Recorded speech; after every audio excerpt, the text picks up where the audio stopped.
tal, amigos y amigas? Sean ustedes muy bienvenidos y bienvenidas a este programa de VB en clave constituyente, realizado por el Centro de Estudios de Ñuble de la Universidad del Biobío en el marco de su proyecto de extensión relevante años 2021 y 2022. Saludamos a todas y todos quienes están conectados en las distintas plataformas y redes sociales de Radio VB TV y también de nuestras redes del Centro de Estudios de Ñuble. Hoy queremos también darle la bienvenida a Julia Faguasgizi, directora de nuestro Centro de Estudios, y al académico José Sandoval, también profesional adscrito a nuestro centro, quienes juntos entrevistarán a nuestro invitado de hoy. Él es Martín Arrau García Huidobro, ingeniero civil de industrias en profesión y actualmente convencional constituyente por el distrito 19 de la región de Ñuble. Para partir, preguntarte qué significa, crees tú, la reciente ratificación de 3 meses más, ¿no?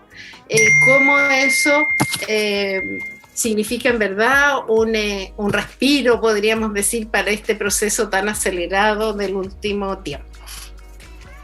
Sí, bueno, era algo que ya dábamos por descontado en la convención, digamos, porque claramente no ha sido fácil poner de acuerdo a estas 155 personas de orígenes, de formación, de instrucción muy diferentes. Y bueno, el tiempo ha sido escaso porque las constituciones abarcan muchas materias. Entonces, claramente, en 9 meses el cronograma no daba y por eso la mesa directiva de la convención ha decidido pedir la prórroga de los 3 meses, pero recordarle a la gente que esto se acaba sí o sí el 4 de julio por plazo de norma constitucional. Por tanto, ya después de eso no hay ninguna posibilidad de alargarlo, así que va quedando ya los últimos días, los descuentos, estos meses y semanas para terminar la norma constitucional, de la cual llevamos aproximadamente 1/3 de ella, o sea, queda un buen resto todavía.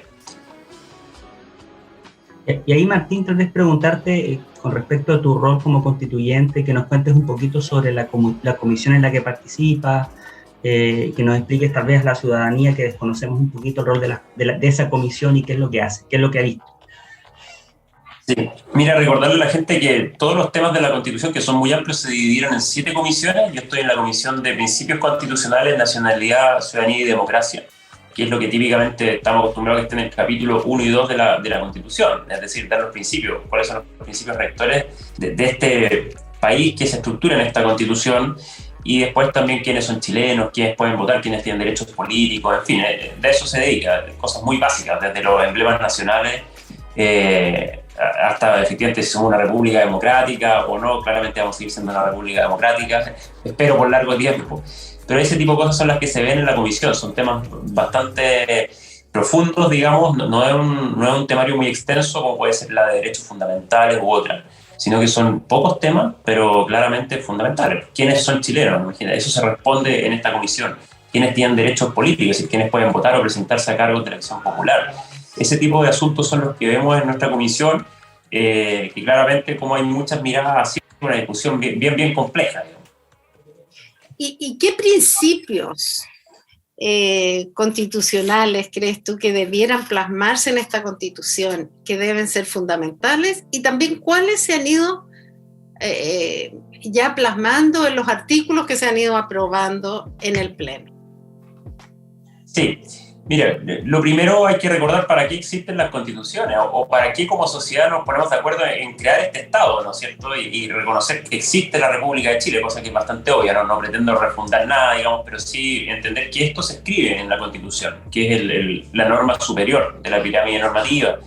Entonces, la primera respuesta a esto es ¿por qué creamos el Estado? ¿Por qué pagamos impuestos para mantener un Estado, ¿no es cierto? ¿Por qué nos organizamos como país, digamos? Y ahí las respuestas van dando precisamente cuáles tienen que ser esos principios. Yo ya lo dije en la pregunta, nos organizamos y por tanto la primera regla o principio constitucional tiene que ser que el Estado está al servicio de las personas y no al revés. Que suena bastante obvio, pero claramente cuando pasa en la historia de la humanidad, digamos, y usted lo debe tener más claro que yo, cuando hay tiranías, gobiernos autoritarios, claramente las personas van perdiendo importancia y el Estado o el soberano que ejerce la soberanía va teniendo mucho mayor relevancia ante la persona humana. Entonces esa primacía de la persona humana tiene que ser precisamente uno de los principios rectores y dejar claramente establecido que el Estado, todos los órganos del Estado y los políticos están al servicio de las personas y no al revés. Yo creo que es uno de los principios más importantes que debe estar en la Constitución y bueno, estamos ahí en discusión para ver cómo queda redactado. Después viene, hay que entender también, y ustedes son especialistas en esto, en temas más de humanidades, ¿no es cierto? Cómo se va estructurando la persona humana en la sociedad. Y ahí aparece la primera estructura, que es la familia, ¿no es cierto? Al menos desde la visión que yo tengo. Y se empieza a reconocer la Constitución que va a estar de diferentes formas a lo que estaba antes, pero el rol de esa familia, cómo lo reconocemos, si el Estado la protege o no, cuánto la protege, cómo la reconocemos, bueno, es otra norma que está en principios constitucionales. Y ahí empezamos a subir a escala, ¿no es cierto? Cómo el Estado reconoce la capacidad de los individuos para organizarse, que son los llamados grupos intermedios, que pueden ser un club deportivo, una empresa, en fin, una asociación gremial. Cómo el Estado le da libertad a las personas para que se organicen y en esa libertad la ejerzan en cada una de sus intereses o materias en estos grupos intermedios. Y después el rol del Estado. Y ahí un aspecto muy importante de las constituciones es normar y limitar el accionar del Estado, para no tener un Estado que abarque todos los aspectos de la vida nacional y le quite libertad a las personas. Y se van poniendo ciertos límites precisamente a la actuación del Estado, y ahí entran las normas de supremacía constitucional y principios de juridicidad, o que el Estado todo lo que hace debe estar autorizado por ley. Y ahí está uno de los principios clásicos que uno en la práctica lo traduce como que en derecho público todo lo que hacen los funcionarios públicos debe estar autorizado por ley. En cambio, en lo privado podemos hacer todo lo que queramos mientras no esté prohibido por ley. Y esos son los principios constitucionales que van avanzando, y también se le dan algunas obligaciones al Estado. Desde mi punto de vista, las obligaciones más primarias, que son defensa nacional, seguridad interna, administración de justicia, y también los principios de actuación del Estado como transparencia, como probidad, van quedando en estas normas. Se han incorporado algunas cosas que son más novedosas, que podemos estar o no de acuerdo, como otorgarles derechos a la naturaleza y cosas de ese estilo han empezado a aparecer en el primer capítulo, que sería la Constitución, además de un cambio profundo de concepción, que Chile deja de ser la República de Chile y pasa a ser la República Plurinacional de Chile, que es un cambio conceptual bien profundo. De hecho, eso te quería tal vez preguntar, Martín, el concepto de cómo ha sido la discusión de lo plurinacional, lo intercultural en la misma comisión, y cuál tal vez tu postura con respecto a esa discusión. Sí, para adelantar un poco, hay tres ejes que cruzan toda la discusión, que se han visto defendidos por una ideología bien profunda, la cual yo no comparto, pero hay que entenderlo, porque es uno, efectivamente, esta corriente del indigenismo, o de efectivamente resaltar a los pueblos originarios, o naciones preexistentes, o etnias precolombinas, vamos a llamarle. Después todo lo que tiene que ver con ideología de género, mirada de género o feminismo un poco más profundo, y después todo el tema de un ambientalismo o ecologismo también bastante profundo. Son tres ejes conductores que van tocando todos los capítulos de la Constitución, que van a quedar plasmados en muchos artículos. Y sobre la plurinacionalidad, que es la palabra que representa múltiples intervenciones constitucionales, claramente yo no estoy de acuerdo. Yo creo que Chile es un Estado y una nación, y no podemos reconocer dentro del país, digamos, dentro de Chile, múltiples naciones, ¿ya? Porque lo que se hace con la plurinacionalidad es reconocer, y está explícito en varios artículos, que dentro de Chile van a haber varias naciones, ¿ya? ¿Cuáles naciones? Naciones que pertenecen a los pueblos originarios. Entonces vamos a tener la nación Aymara, Cahuéscar, Dieguita, Mapuche, en fin, son muchas, son 11 que están reconocidas en los artículos. Entonces, yo creo que efectivamente ahí empezamos a desdibujar la igualdad ante la ley, porque se le otorgan ciertas facultades a las personas que pertenecen a esos grupos o pueblos originarios, y se hace una diferenciación versus el resto de los chilenos, los que no pertenecemos a esos pueblos originarios. Yo sí creo que hay que reconocerlo, darle total libertad, que las personas que quieran pertenecer a uno u otro grupo lo hagan con total libertad, pero siempre resguardando un principio constitucional que es fundamental, que es la igualdad ante la ley. Pero eso se empieza a dibujar con esta norma de plurinacionalidad desde mi punto de vista. Necesariamente, Martín, se desdibuja por declarar Chile como plurinacional, ¿no? O el tema de la justicia va por otro lado. En todo caso, creo que has hecho referencia a algo que es bastante importante también, que son todas estas conceptualizaciones o conceptos sobre qué es un país unitario, qué es una nación, etcétera, ¿no? Sí, mira, lo que pasa es que este término de plurinación va bajando en cada uno de los capítulos. En justicia se aprobó que se desaparece el poder judicial y se crean múltiples sistemas de justicia. Los pueblos originarios pueden tener sus propios sistemas de justicia y eso convive con el Sistema Nacional de Justicia en igualdad de condiciones, él lo dice literalmente. Entonces, claramente que una persona que pertenece a un pueblo originario va a acceder a un tipo de justicia diferente al que accede un chileno común y corriente. También toca, por ejemplo, la estructura político-administrativa, porque se crean territorios indígenas autónomos y cada uno de estos territorios con capacidad administrativa, con autonomía y autodeterminación, lo dice literalmente. Entonces, claramente se van generando esas diferencias. Yo no es que quiera que, yo lo menos que quiero es una constitución que homologue y nos trate a todos y que nos encasille a todos como que fuéramos iguales, sino que lo que uno busca es un rayado de cancha macro en una constitución y dentro de ese rayado de cancha que cada uno pueda ejercer su libertad de la manera más amplia posible. Pero acá lo que hace es seccionar y a veces con un principio de interseccionalidad, digamos, en grupos y en subconjuntos, encasillando a las personas en ciertos grupos que en estos casos tienen privilegios o diferencias versus el resto de la población. Es un concepto bien complejo que empieza a tocar cada uno de los capítulos de la Constitución, desde derechos fundamentales, justicia, administración, en fin, y de hecho lo veíamos hace pocos días en el sistema político también. Cada elección popular tiene que tener cupos reservados para personas de los pueblos originarios. Entonces se va generando esa diferencia que al final no solamente una diferencia que puede generar cierto resquemor en la población, que es lo más natural que hay, sino que además, desde mi punto de vista, empieza a minar la identidad nacional.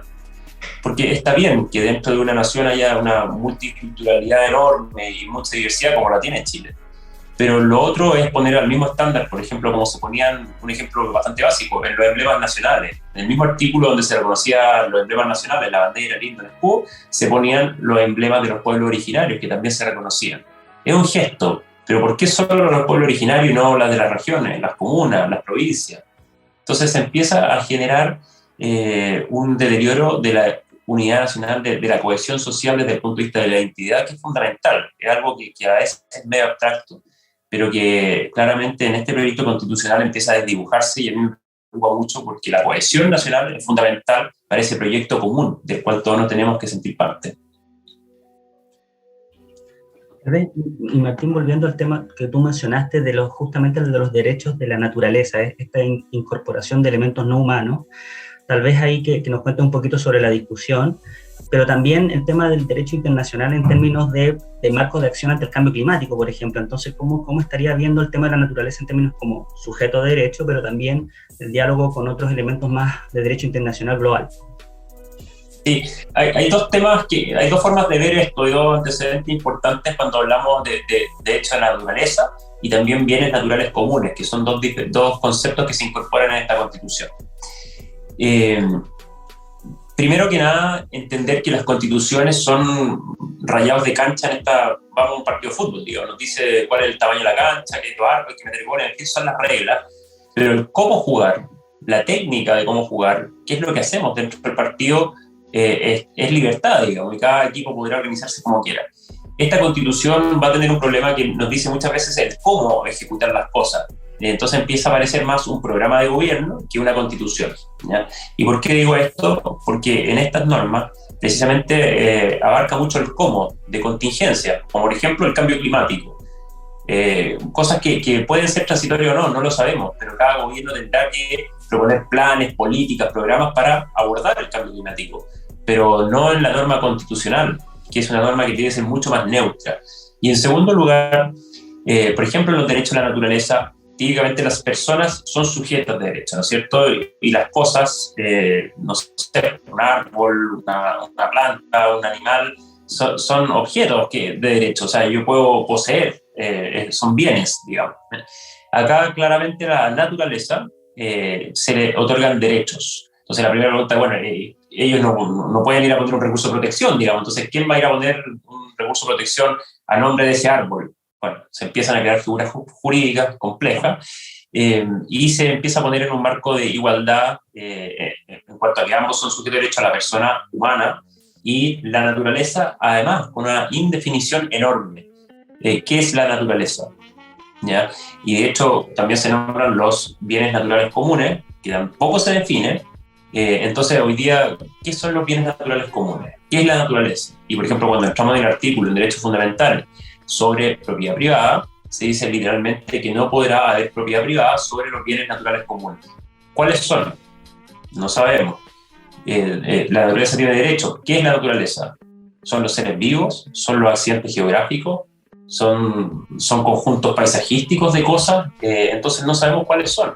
Y cuando hay una indefinición, y esto es muy importante, la Constitución no está cumpliendo su rol. Uno de los principales roles de una Constitución es dar certeza jurídica. ¿Para qué? Para que este marco, este rayado cancha, tenga estabilidad en el tiempo. Y por eso la certeza es clave. Mientras más incerteza tenga una Constitución, su duración en el tiempo va a ser menor. Entonces ya veremos que el legislador después tendrá que hacerse cargo y empezar a definir qué es la naturaleza que hoy día tiene derecho. ¿Quiénes tienen derecho? Las piedras, los animales, las plantas, un río, una montaña, no sé, la ionósfera, y empieza a ser complejo. Si no podemos tener propiedad privada sobre los bienes naturales comunes. ¿Cuáles son esos? El suelo es un bien natural común, un bosque. Entonces, cuando hay indefinición, claramente la Constitución deja de cumplir el rol que da estabilidad, que son como los mandamientos al Estado, al ciudadano. Así que, bueno, es complejo incorporar estos conceptos, pero claramente hay un consenso total de que la naturaleza hay que preservarla, hay que cuidarla, tenemos derecho a vivir en un ambiente limpio, en fin. Y el Estado tiene que tomar acciones, por supuesto. Entonces, habría bastado con un mandato precisamente al Estado a hacerse cargo de ciertos temas, al legislador a abordar ciertas materias, pero no entrar en esta profundidad de darle derechos a la naturaleza y crear esa categoría de bienes naturales comunes que nadie sabe lo que es. Yo creo que hemos entrado a temas bastante profundos y yo creo que es interesante que las personas que nos están escuchando también tratemos de entender todo lo que hay involucrado en una constitución y en el trabajo que han hecho en esta convención. Ustedes han tomado en cuenta también, me imagino, otras constituciones, ¿no? Se han hecho análisis, ¿no es cierto?, comparativos, y se ha visto, como José hacía mención, el derecho internacional. ¿Cómo se ha abordado eso generalmente, Martín, en otras constituciones? Sí, bueno, el tema de la naturaleza, ya la Constitución actual chilena, que nace en los 80, bueno, se ha modificado cientos de veces, digamos, pero ya tenía una propuesta, por ejemplo, sobre el medio ambiente, que es el derecho a vivir en un medio ambiente limpio, y le daba un mandato al Estado, digamos. Ya era bastante visionaria en sus tiempos, digamos. La mayoría de las constituciones más clásicas que han perdurado en el tiempo, que son las que uno observa, digamos, porque si han durado en el tiempo es porque claramente han dado un marco de estabilidad importante, no abordan estas materias y las dejan efectivamente en manos del legislador y del ejecutivo, ¿ya? Porque ¿qué es lo que pasa? Cuando yo trato, que otro tema que va a pasar con esta Constitución, que va a ser muy extensa, ya con lo que llevamos redactado ya es más grande que la Constitución actual y va a ser mucho más grande. Y por eso decimos que es maximalista, porque trata de abordar muchas materias, que típicamente son materias legales y algunas que ya rayan en lo normativo, en los decretos, ya son cosas muy de detalle. Otorgan una rigidez al sistema que es brutal y le ponen una camisa de fuerza al Parlamento o al legislador el día de mañana y también al Ejecutivo. Y por tanto, ser tan rígida y dejar poco espacio a la libertad o a la iniciativa de los programas políticos que las personas van eligiendo, ¿no es cierto?, en las elecciones, y empiezan a aparecer estas constituciones más un programa de gobierno teniendo mucho detalle, hacen que nuevamente sean constituciones que duren poco, porque nuevamente se va a ver forzado el legislador a hacerle cambios. Y nuevamente eso que trae incertidumbre, lo cual claramente trae otra consecuencia que es menor inversión y menor desarrollo. Entonces, en las constituciones a nivel mundial uno ve, por ejemplo, la de Alemania, que es un ejemplo que se usa mucho. En cuanto a los derechos sociales, Alemania, ¿qué es lo que hace? Dice, Alemania, un Estado social de derechos. Pero no hay un listado de los derechos sociales, vivienda, educación, salud, en fin. no hay un listado largo de derechos sociales en esa Constitución. Y uno habla con los expertos y te dicen, no, que nosotros no lo pusimos en Alemania, porque las prestaciones sociales van a depender si es que estamos en un periodo económico bueno que nos permite tener muchas prestaciones sociales, o realmente estamos en un periodo de vacas flacas. Son países muy antiguos que han pasado muchas penurias también, entonces se puede bien y será una política de Estado, pero hay un mandato a ser un país que es un país social de derecho. Hay un mandato claro y las leyes van obedeciendo ese mandato. Cuando se entra en mucho detalle, como acá se va a entrar, claramente, por ejemplo, si es que se describen muchos derechos sociales, como posiblemente que van a generar una carga fiscal gigante al Estado. ¿Qué pasa si tenemos un periodo de crisis económica? ¿Cómo nos hacemos cargo del derecho a la alimentación, a la vivienda, en fin, la cantidad enorme de derechos que se quieren poner? Bueno, vamos a empezar a incumplir la Constitución. Y eso es gravísimo porque en el fondo quiebra el orden constitucional. Otra constitución que duraba mucho tiempo es la de Estados Unidos, que es muy breve, muy breve. Es un sistema federal que es diferente acá porque también los estados tienen su marco estructural legislativo, pero claramente yo soy muy partidario de constituciones breves, con mandatos profundos, claro, en vez de constituciones muy amplias que abordan cada detalle porque le quitan libertad al legislador. Van a haber cambios en los tiempos, en las condiciones, que van a hacer que esta constitución quede obsoleta más prontamente que si fuera una constitución de principios más que de detalle. Y ahí con respecto, por ejemplo, estamos en región ahora, estamos en Ñuble. Y tal vez un tema también importante es, y ahí el rol anterior como intendente también es el conocimiento de intendente, constituyente ahora, pero justamente el tema de, en algún momento salió el tema de la discusión de Estado federal también, estuvo presente ese tema. Entonces ahí tal vez preguntar un poquito del tema de la descentralización administrativa y la desconcentración económica. ¿Qué tanto papel tienen las regiones en esta discusión? ¿Dónde están posicionadas la discusión regional? Mira, es súper buen ejemplo, porque de hecho nosotros hicimos una propuesta. Mi posición es que hay que transferir muchas facultades y recursos a los niveles de administración más bajos, primero a los municipios y después a las regiones, digamos, ¿ya? Hoy día el Estado es muy ineficiente. O sea, un alcalde que quiere arreglar una vereda, una plaza, no tiene recursos para eso, tiene que irle a pedir plata al gobierno regional, y si no, la Subsecretaría de Desarrollo Regional de Santiago, y si no, el Ministerio de Vivienda, el Ministerio de Desarrollo Social le tiene que haber visto, bueno, una burocracia eterna, muy costosa, que la terminamos pagando todos nosotros con los impuestos. Y nuestra propuesta era un mandato constitucional que por cada acción o por cada ámbito de acción pública hubiera un solo responsable con una asignación presupuestaria y siempre el de menor nivel posible. ¿Qué quiere decir eso en español?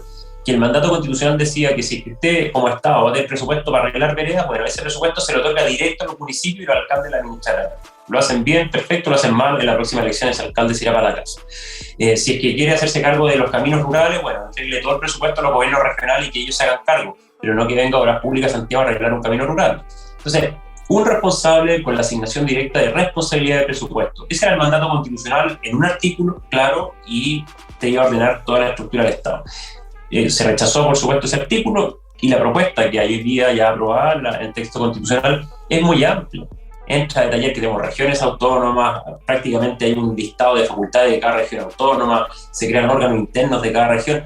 Eso es materia de ley, es propiamente de una ley. La Constitución debería llevar un artículo que dé un mandato claro, uno o dos artículos, pero no podemos entrar, como se entra en esta propuesta de texto, a normar en detalle cada función, cada órgano, más encima que acá se le da mucha facultad a las regiones. O sea, podemos tener regiones con diferentes leyes, con diferentes impuestos, con diferentes estructuras orgánicas propias. Se le dio, no un sistema federal, pero se le dio mucha facultad a la región y se creó mucho más burocracia dentro de cada región, con diferentes consejos, con una especie de mini parlamento dentro de cada región.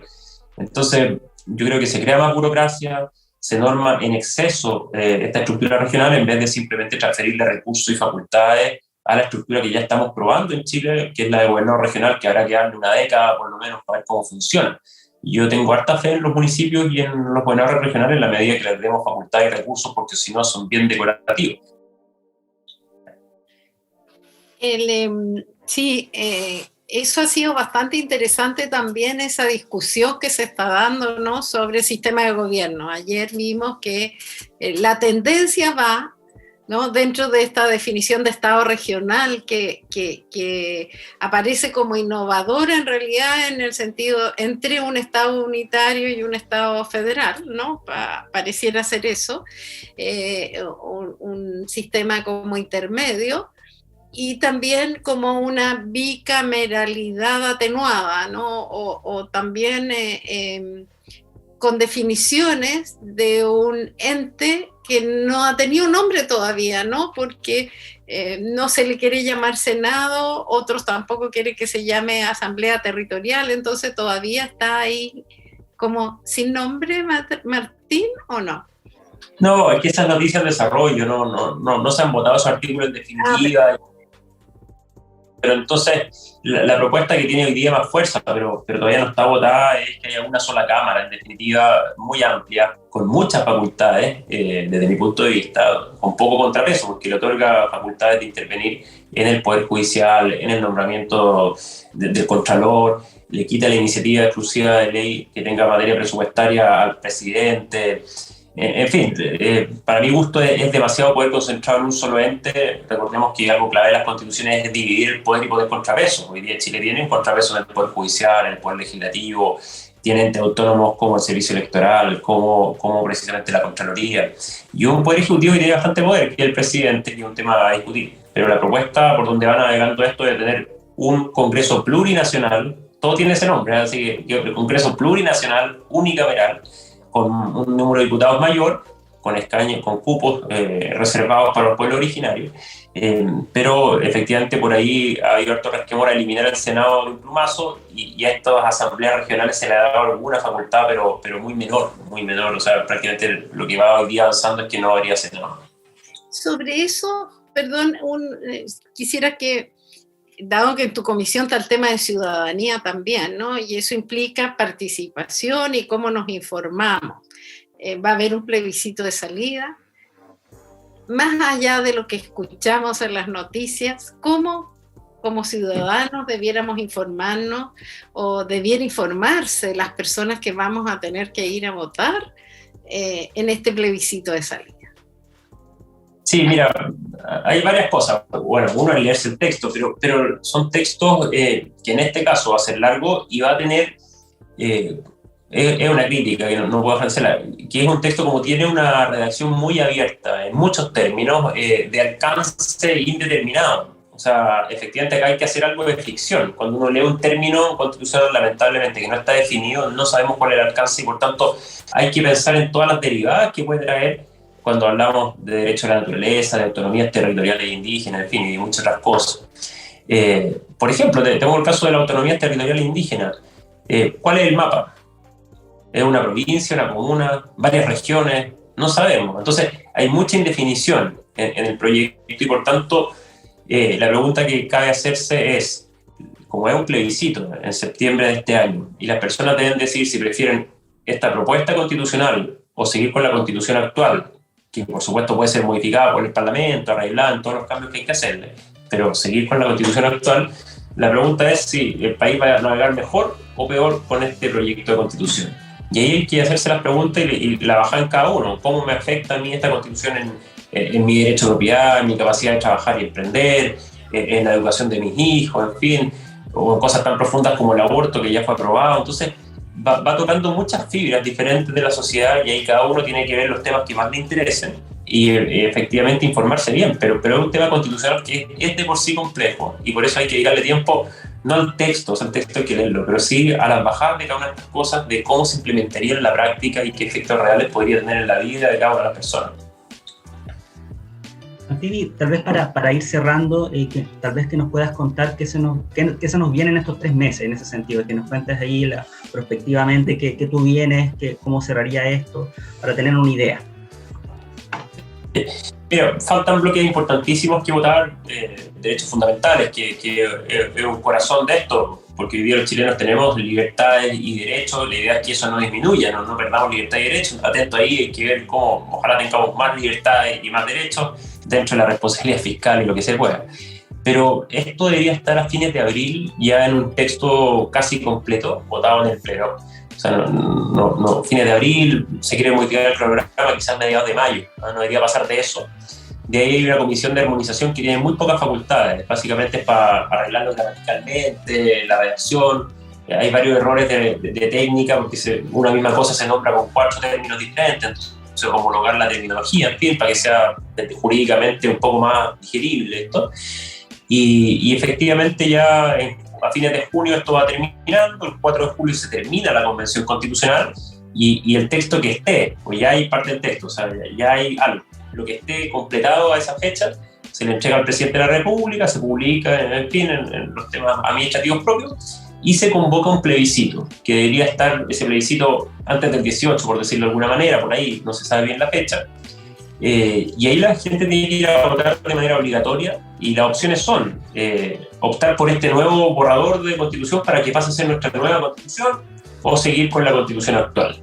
¿Ya? Y eso es un poco el programa, no nos queda nada, o sea, ya estamos hoy, abril prácticamente, y precisamente nos queda hasta septiembre para informar a la población, cuando tenemos una población en términos generales que el 50% no vota por sus autoridades más cercanas, o sea, el concejal, el alcalde. Imagínate por temas constitucionales. Entonces el desafío de informar a la población, de motivar a que se metan en estos temas áridos, pero fundamentales, es enorme, y por eso lo que nos queda de aquí para adelante es hacer mucha difusión y que las personas se interesen y entremos en materia. Bueno, entonces agradecerte, Martín, que hayas aceptado esto y estemos contribuyendo. También nos alegramos a difundir estos temas y vamos a seguir haciéndolo porque creemos que es también la obligación de una universidad regional y además pública. Así que, y del Estado además, estatal.